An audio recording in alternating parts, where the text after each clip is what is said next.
Yeah, we have a certain body part dismemberment later, and it is hilarious. I laughed so hard. I couldn't even believe it. And that straight up killed that guy.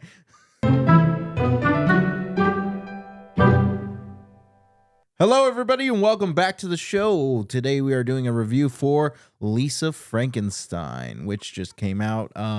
And like we just watched it. We just got it out of the theater, and this is a incredible movie. This was absolutely such a fun and fantastic watch. And like upon watching this movie, I really feel like it's gonna be a very underrated film.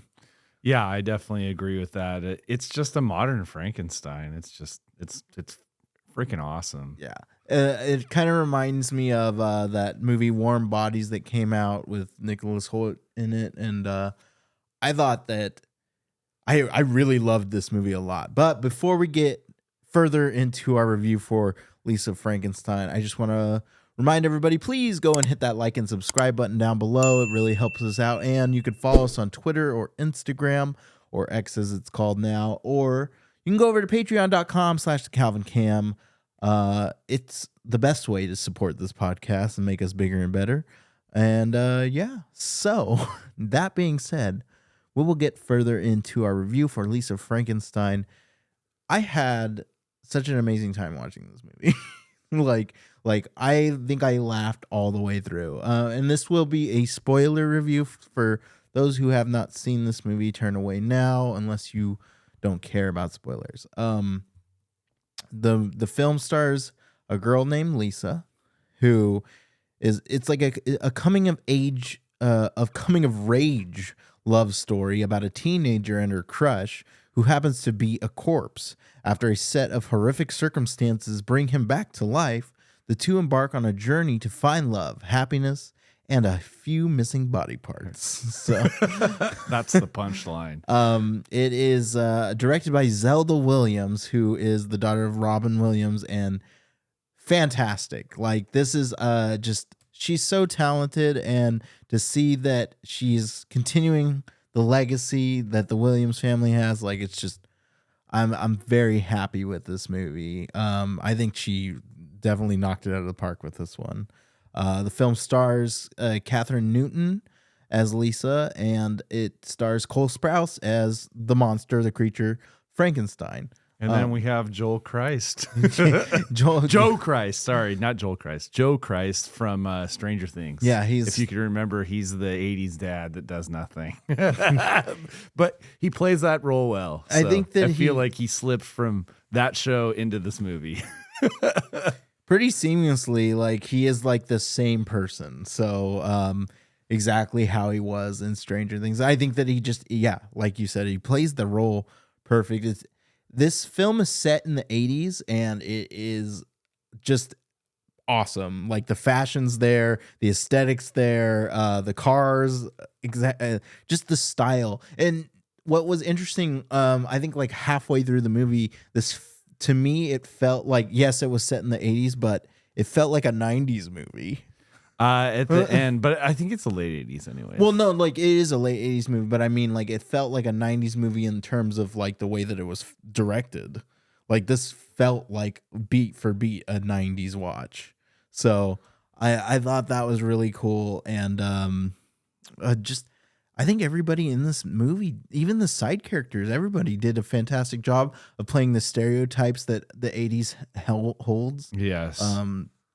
You just had like the weird girl, obviously, is Lisa, and who doesn't fit in, and then you have like, you know, the cheerleader girls, and her sister, who is Taffy, played by Lisa Soberano, and she did great too. I've never seen her in anything, and yeah, she's like the typical popular 80s stereotype girl, and she was phenomenal in this movie. Mm-hmm. Also, like to point out her stepmom, Janet, who was played by Carla Gugino. Carla Gugino is amazing. She's so amazing. She's in everyone knows her as the Spy Kids mom. And I think that she just really in every role she plays, she just brings just the A game acting. Even in a movie like this, that's very like artsy, like she just did it so well, and it was great to see her acting. I love this story, man. Yeah. It's just it was funny. We laughed pretty much the whole time. One thing that I wish that I would have paid attention to more was the opening credits. So if you haven't seen the movie yet, go in and pay attention to the opening credits, because it actually tells the story of like Cole Sprouse's Frankenstein. It tells his origin story, and I didn't really like. I caught it towards the end of the opening credits, but at the beginning I was just like, oh, this is just like fun artsy drawings and stuff like that. The whole origin story is all animated through the credits. Yeah, but I didn't really like pay attention to it. So I wish I would have paid attention to it more, but I will be watching this movie again, to say the least. Like, oh man, there's so much about this movie that I love. Obviously I think that this is a story this is a story that I don't think we necessarily needed, but we got, and like it was perfect. Like, yeah, Lisa starts out. I mean, she's like, she's had like kind of a tragic life, and her dad remarries her sister. Her stepsister's trying to be a good sister to her, and she's just like, there's so many things with this movie. The families don't mesh well. Yeah. To say the least. And then you just the animation, the reanimation of Frankenstein throughout this film is fantastic. I love that they slowly present, like, he gets more and more human as time goes on, using the tanning bed to electrify him as like the scientific machine, like in the Frankenstein story. It's just funny. Yeah, to just bring him more to life. And I like the idea of they slowly fall in love with each other, like, over time, and she slowly dismembers people and has those parts, and she sews them back onto him, which is cool. Like, she starts with the ear, then she murders her lab partner at school, and it's wild. It's wild. She's a victim. She's a victim of trauma. She's a victim of trauma who, like, just basically is consumed by madness. And then it's just in the most hilarious way, because she's you could tell such a good person, but at the same time, like, there's just this dark presence, and like it's just perfect, honestly. Yeah, there's then she murders her lab partner and takes his hand and sews it back on, and then we have the other scene. Yeah, we have a certain body part dismemberment later, and it is hilarious. I laughed so hard. I couldn't even believe it. And that straight up killed that guy. So. Yeah, and not to mention just the way that scene was shot, like, it was just really well shot. The slow motion and it was just really well crafted. Yeah. Like, that whole scene. And even when there's scenes in this movie, just the aesthetic is good with the 80s, but there's also the scene where Lisa comes back when she's drunk from the party, and she has a dream, and it's just like, she's tripping. Yeah, she's tripping, and she has like a storybook artsy dream. It's really cool. It kind of reminds me of kind of like Tim Burton style, like something he would do. Well, definitely. It kind of reminds me of Vincent, his short film from back in the day. Mm-hmm. So, yeah. So, ultimately, like, I just want to get into reviews of this. What would you give Lisa Frankenstein? Oh, man. I think I'm going to give Lisa Frankenstein a 5. Damn. I really like this movie. It was really, really good. The story is good. The revival of just the Frankenstein story, the look, the aesthetic of this movie, the acting is just good from the whole cast, honestly. I mean, this movie was solid with the acting. I liked it. Even the soundtrack, the 80s soundtrack was amazing. I mean, it's for Zelda Williams. She killed it. I like this movie. I really think that it's a 5. All right. I will give it a 4 out of 5. I think that it is definitely a great movie. I definitely see flaws in it, but I think that it could be a lot longer, and I think that it could be a little bit more fleshed out in certain areas of the story. However, I absolutely love it. It is a movie I will be revisiting over and over again, probably till the end of my days. I absolutely love it and absolutely want to support Zelda Williams to the fullest. I think that that's all I really can say about it. Definitely go watch this film because it's worth it, and I feel like it's just going to be overlooked and underappreciated. So, yeah, go take your girlfriend out to this for Valentine's Day because it's actually really good. It's a good love story. Yeah, it is. It very much so is. So, yeah, this is a great film. Worthy of a watch.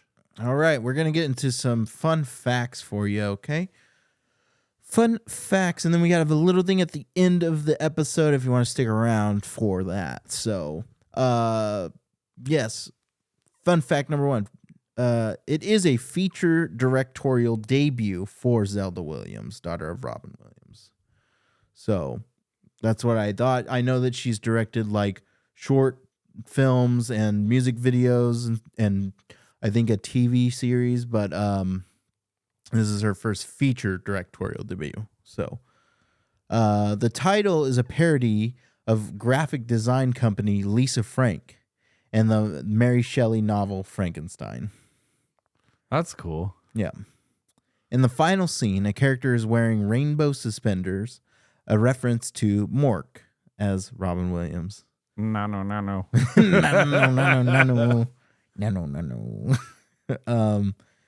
Let's see.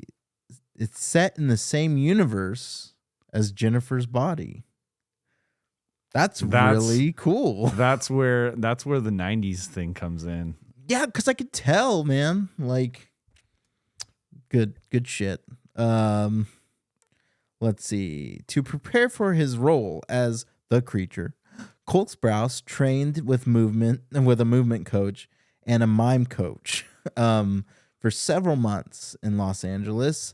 Salm helped Sprouse develop the creature's movements, and because the character doesn't speak in the film, he used mime techniques to help Sprouse learn to express his thoughts, emotions, and personality entirely non-verbally. And he conveyed that on film very well. Cole Sprouse, who plays the creature or Frankenstein's monster, and Lisa Frankenstein also played Julian Frankenstein McGrath in Big Daddy. He was the kid. Oh, really? Yeah. Damn. Because his name is Frankenstein in Big Daddy. Right. What do you want your name to be? Frankenstein. What do you want to eat, Frankenstein? 30 packets of ketchup.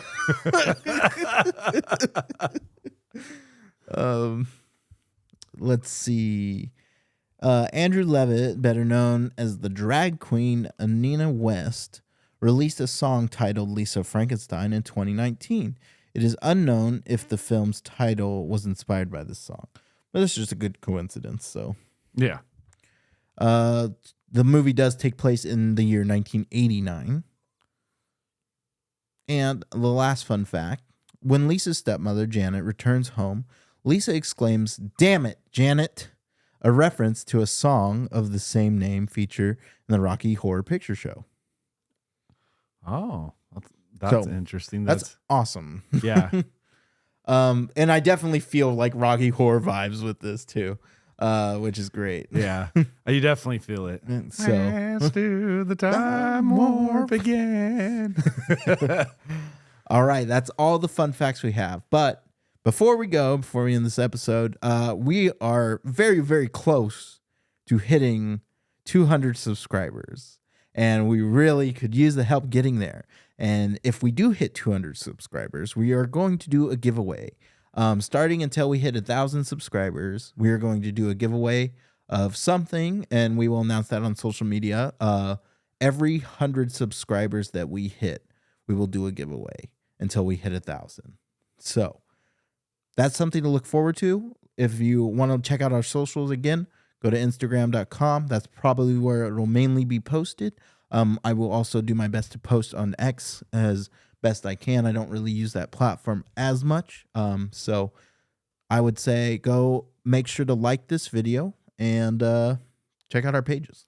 Yeah, and I just want to add, thank you everyone for your support. I mean, we wouldn't have grown without our audience. Like, we really appreciate this. We've really made it somewhere, and I know that 185 subscribers at the moment doesn't sound like a whole lot, but like it is so much to us, and It I means think so much to us because it's we've put our heart and soul into this in the last and this couple is of months. So. something that we've wanted to do for a long time, and we're finally able to do it. And it's a lot of it, honestly, it's all because of you guys, and it's really, really great. And I'm very, very grateful. So, yeah, it's just something to look forward to that we want to do for our community that we're growing. So stay tuned for our new episodes. And as always, we'll catch you later. We'll see you on the next episode. Thank you so much and have a great night.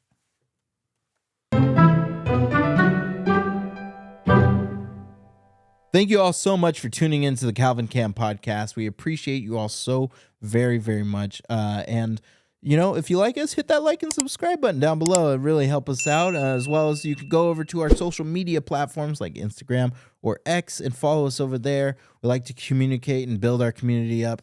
As well as you could also go to patreon.com/thecalvincam and join one of our 3 tiers that we offer. We offer a couple of different benefits per tier, and it's good stuff, and it would really, really help us, and we'd really appreciate it, of course.